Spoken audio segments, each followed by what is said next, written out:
Starting and bringing back Brown Girl Banter without bringing up some hot topics. Funny thing about hot topics is when you go away, for your season hiatus, so many things can happen. So many things takes place in the world, in the news, and within the community at large. And so we are going to try to contain so many things into a short amount of time to ensure that we, talk about them. But I think we are going to start with something that I think is, hits our audience, hits us as Black women and leadership in all of these spaces. And so, you want to start us off?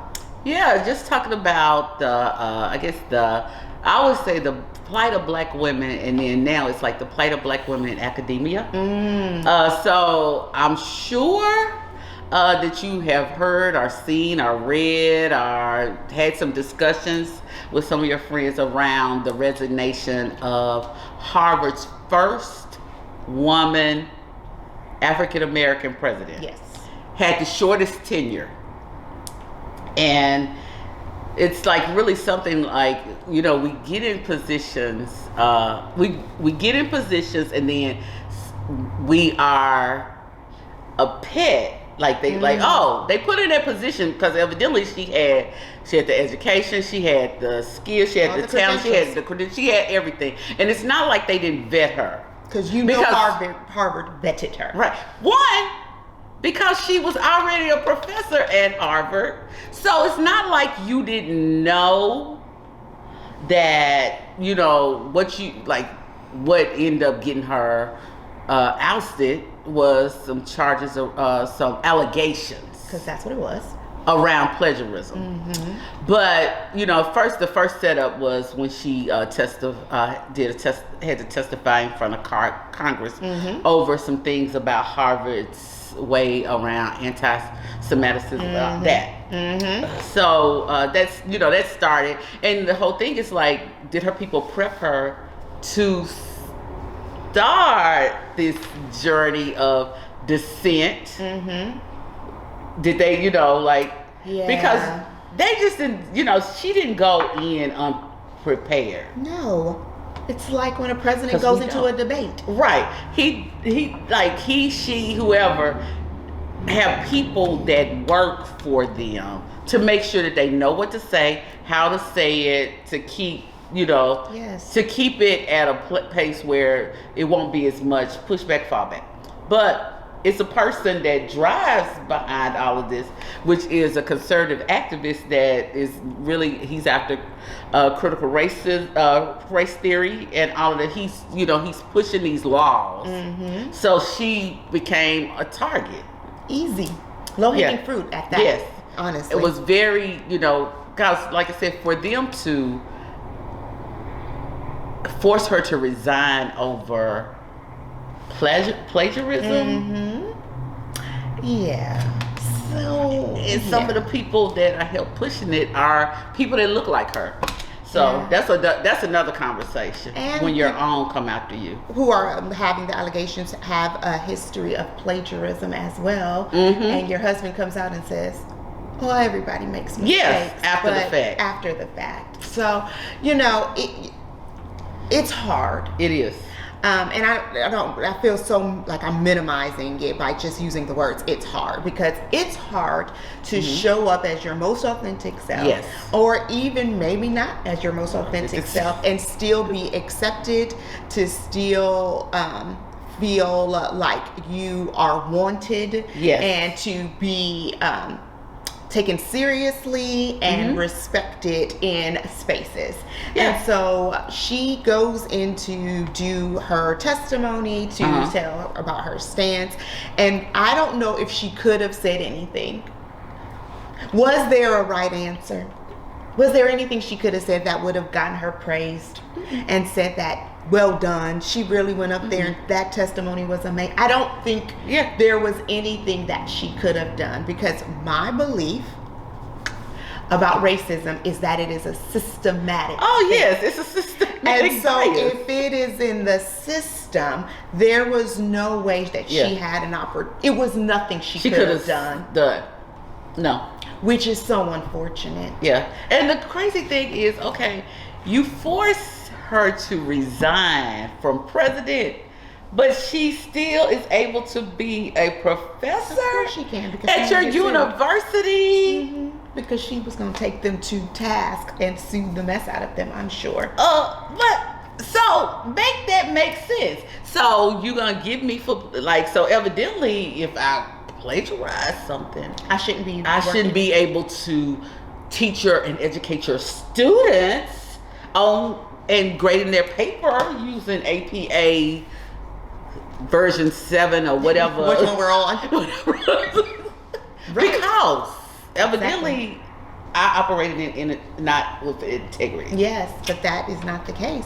No. So I think that it is hard, and I don't think there was a way that she was going to win in this situation. No. And I just think it's hard for Black women to show up in leadership and especially academia. Any kind of role and it's slim. Right? And be fully embraced, fully accepted, especially at an Ivy League school such as Harvard. No, I just feel bad for her because she was, my belief, and I'm not trying to change yours, is set up, It's set up to fail. For failure like I said, we are seen as the pet until we become a threat. And so, her being in such a position, it would have, that would have opened the doors for other African American women of color to be in that position because they could aspire, like, oh, if Dr. Gabe did it, most definitely I could do it. And I think giving her, and let me say this, I think the whole war, right, and Gaza and Israel, and not getting into all of that, but like having to go take that stance, somebody was going to be rubbed the wrong way because there are people on, I'm not saying both sides, right, on both sides. So I feel like there was no right answer. No. Anything you were going to say was going to rub someone wrong. Like, well, you're saying bloodshed and killing women even and children. If she had decided not to speak, then they would have said she spoke by not speaking. Yes, and so I just feel like it's such a polarizing topic to begin with. I think everybody has a belief about where they stand with that, and I don't think that there was anything that she could have said that somebody wasn't going to be offended, somebody wasn't going to judge her for, and so I don't know if she, I don't know if she had a chance. No, and as you were talking, I always think about we as Black women a lot of times are called in to have difficult conversations. We are the ones that they're called, like it's almost like we said, Olivia Pope. She was a fictional character, but she was a fixer. So we a lot of times are brought into certain positions to help try to fix something. We either used as a scapegoat in the fixing, or we are placed in positions that that it's like, it's hard. It's hard. And we have to make some tough decisions. Exactly. And with that comes sacrifice. Yes. It does. It really, really does. So I feel for her. I also feel for we lost someone in higher education just recently. You want to talk about that? Yeah. She was the vice president of student affairs at Lincoln University. They call her Dr. Bonnie. Her last name, it's Cadet Bailey. Yep, you're right. Right. So, but she committed suicide due to workplace bullying. I think she did experience mental health like anxiety and depression, but the workplace bullying around that is what led, their reporting that led her to take her own life. And that's another woman in a position of leadership in academia that, on both sides, some people are like, they're calling for the firing of the president, and then others are saying, well, why didn't she leave earlier, or when she was why didn't she leave? And it's like, workplace bullying is something that is commonplace that we hear stories of for women of color, in positionings. And it's like when you're bullied, it's being in a relationship. It's almost like being in a domestic, intimate partner relationship. It's got the things that come along with. It's not only the physical abuse and the verbal, emotional abuse, but sometimes it's like the whole financial piece. Because if you're working, she's working at a university, her livelihood, she's built up expertise, she's built up her thought leadership around certain things, and then to think that you would, that somebody's like doing things to push you out. It's like, how do we stand? Yes, in that. And I think the part that's interesting is that we probably counsel people, we can't get them to leave a 9-to-5 where they the administrative assistant, not demeaning that, but saying you won't leave that because you're thinking of all the things that the domino along with that. What will happen if you do that position? And will they write me a reference letter? Will I, be able to? Will they blackball me? Will I be able to find something else? Or can I hold on until I find something else? I mean, I always use this phrasing, even still, that you and I, started a long time. You started with me a long time ago, and now I use this exit strategy, right? And she could have been working on that. We don't know, but it is. To say just leave or go find something else or do something different. I mean, think about all of the things that how you make decisions. You got to think of your Maslow's hierarchy of need, right? Yes, will I be able to eat? Will I be able to pay my rent? That bottom rung has to be fulfilled. Yes. Before we move to the next. Exactly. And so I think too.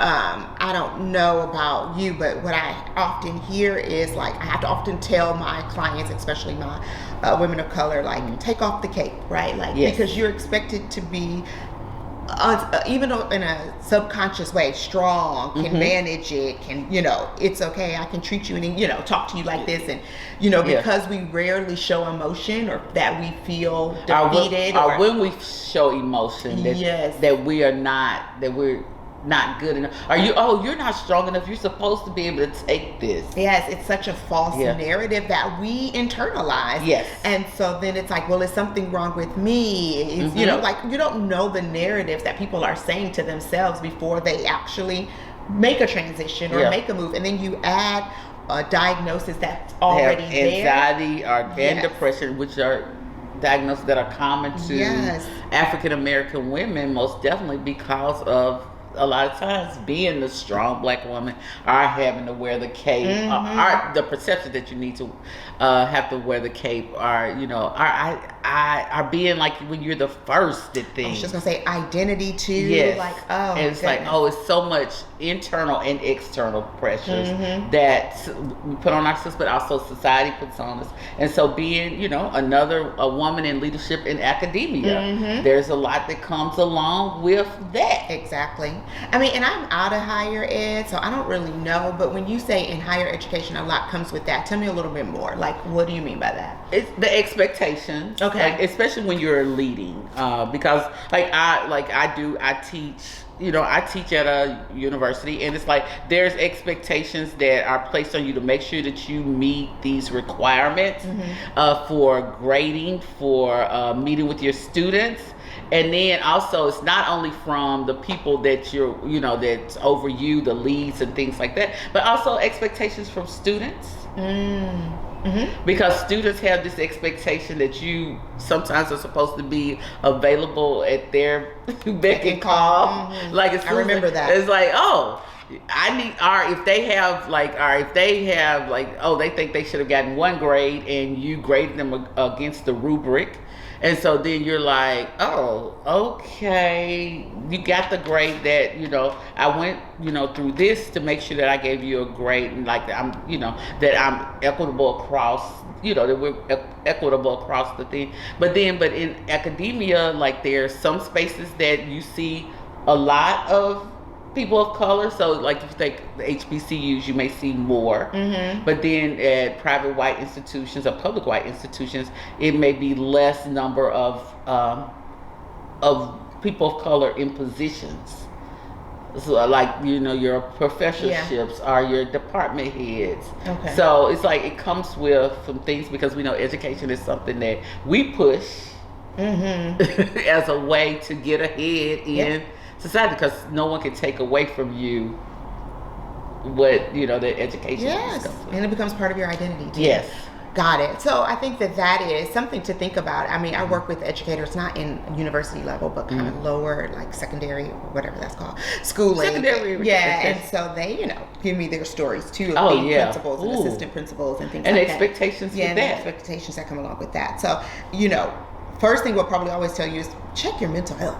Right? Like, you Most know, definitely. Make sure that you're okay. And even when it feels uncomfortable, even when you're not sure what to do, you know, having mentors, having support system, having people in place is super necessary to thrive in those type of situations, in those type of settings. Yes, and making sure that the right people are supporting you.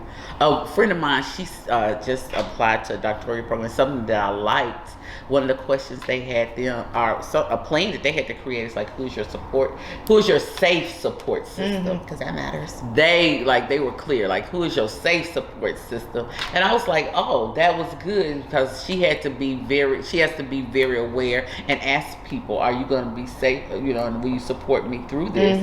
And so it's like, when you're looking for people to support you, it's like, are they safe?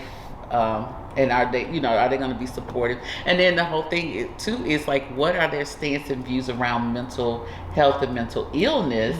Because if you are in an environment and you experience, you know, a mental illness or, you know, your mental health, you question things, and then the people around you are not supportive, are they, you know, downplay. It's some things that people will keep to themselves because they're like, oh. So in the case of Dr. Bonnie, she was looking for time off, but she was bullied for asking for time off. Right. So, and it sounds like she wanted to take care of her mental health. It said that in her email to someone, it said that she was getting pushed back and felt like she was being bullied for that. So make sure you're taking care of yourself. That's super important.